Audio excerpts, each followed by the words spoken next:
我跟你讲啊，我跟董事会的几个老板都已经沟通过了。关于你们珠宝巡展啊，让我们会所停业10天的这个事情呢，大家一致否决。对，没可能，没可能，啊。哦，那就很可惜了，因为我们本来打算再加100万。哎，他不是说你都投100或者这200万啊？200万呢，我个人觉得它是一个非常好的合作方式。我这回给你打一个。等，稍等啊，稍等。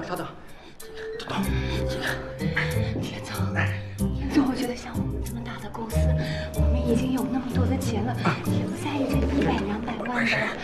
你说呢？等，你听我说啊！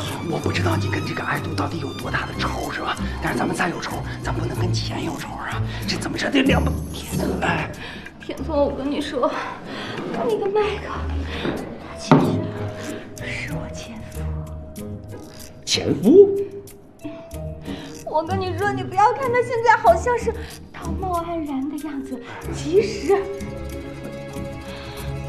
他就是一个骗子，他无数次的欺骗我。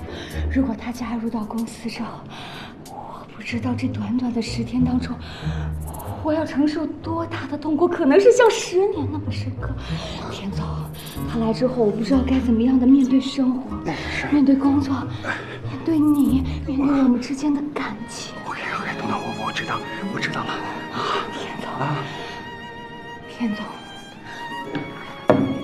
作为一个我们祖国的硬汉，一个热血男儿，他是一个外国洋人。你说他对于我们祖国同胞一个柔弱女性的这种欺辱，你怎么能袖手不管呢？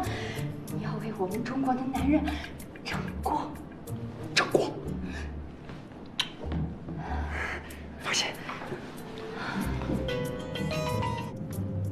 哎，麦克。对，你听我说啊，关于这个。